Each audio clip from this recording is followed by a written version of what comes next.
नमस्ते, मैं हूँ आपकी प्यारी गुल रानी। आज हम आपके लिए ऐसी कहानी लेकर आए हैं जो सिर्फ एक कहानी नहीं बल्कि प्रेम का सबसे बड़ा सच है। नील, क्या तुम्हें लगता है कि किसी का प्यार टेस्ट करना सही होता है? कभी कभी लगता है गुल, लेकिन कभी कभी वही टेस्ट सब कुछ तोड़ भी देता है। तो आज की कहानी इसी पर है ना? हाँ, आज हम सुनाएंगे एक ऐसी कहानी जहाँ पार्वती माता ने महादेव की परीक्षा ली। और जो हुआ उसने प्रेम का मतलब ही बदल दिया। एक ऐसा सच जो हर किसी को जान लेना चाहिए। तो चलिए शुरू करते हैं महादेव और पार्वती की ये अद्भुत कहानी। कैलाश पर शाम ढल रही थी। हवा ठंडी थी और आसमान नारंगी रंग से भर चुका था। महादेव शांत बैठकर ध्यान कर रहे थे। उनकी आंखों में शून्य था, लेकिन उस शून्य में पूरा ब्रह्मांड समाया हुआ था। उनके पास ही बैठी थी पार्वती माता। उनकी नजर महादेव पर टिकी हुई थी, पर उनके मन में एक हल्का सा सवाल जन्म ले चुका था। पार्वती माता ने धीरे से सोचा, महादेव सबके हैं, हर भक्त उन्हें अपना कहता है, पर क्या मैं उनके लिए वैसे ही खास हूं जैसे वो मेरे लिए हैं? ये सवाल छोटा था, लेकिन दिल को चुभने लगा। उन्होंने महादेव से पूछा, स्वामी, आप सबको एक समान प्रेम करते हैं ना? महादेव ने आंखें खोले बिना ही कहा, प्रेम कभी तुलना नहीं करता पार्वती, वो बस होता है। ये जवाब गहरा था, पर पार्वती के मन को पूरी शांति नहीं मिली। उस रात पार्वती माता को एक सपना आया। उन्होंने देखा एक औरत रो रही है, जंगल में अकेली, और महादेव उसे अपने पास बिठाकर उसकी मदद कर रहे हैं।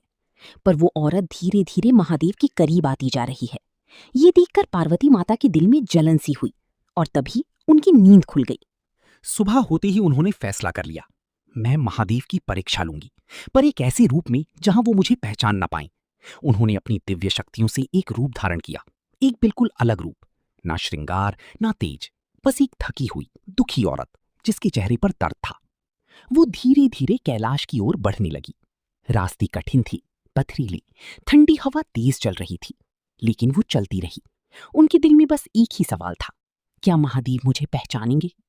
कैलाश की द्वार पर नंदी खड़े थे। उन्होंने उस औरत को देखा और पूछा, तुम कौन हो? वो धीरे से बोली, मैं एक बेचारी औरत हूं, मेरा कोई नहीं है, मुझे महादेव से मिलना है। नंदी का दिल पिघल गया। महादेव सबका सहारा है, तुम अंदर जा सकती हो। महादेव ध्यान में बैठे थे। वो औरत उनके सामने जाकर रुक गई। महादेव। जैसे ही उन्होंने आवाज दी, महादेव ने आंखें खोली। उनकी नजर सीधा उस औरत पर टिक गई। एक पल के लिए शांति और गहरी हो गई, जैसे समय रुक गया हो। महादेव ने पूछा, तुम कौन हो?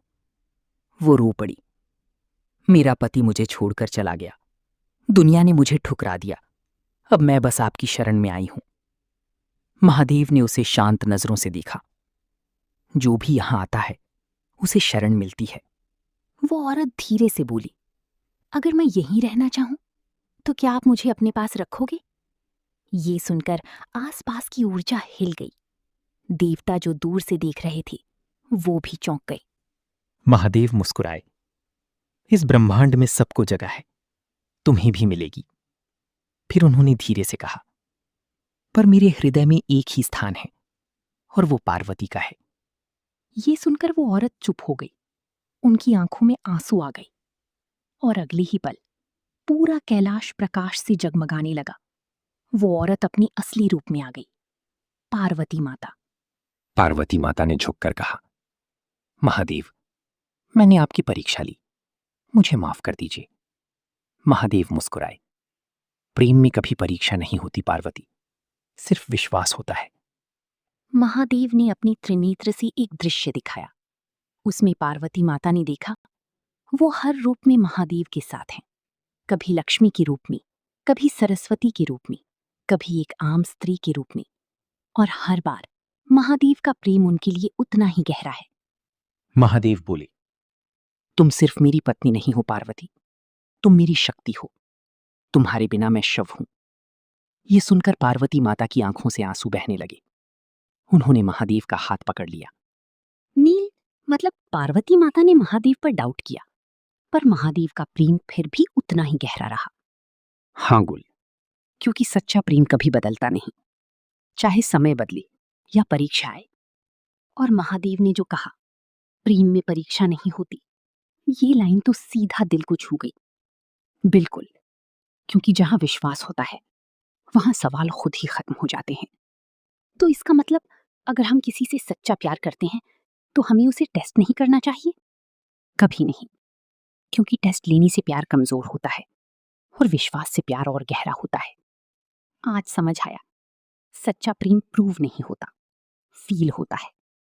और याद रखना गुल, जहां सच्चा प्रेम होता है वहां परीक्षा की जरूरत नहीं होती।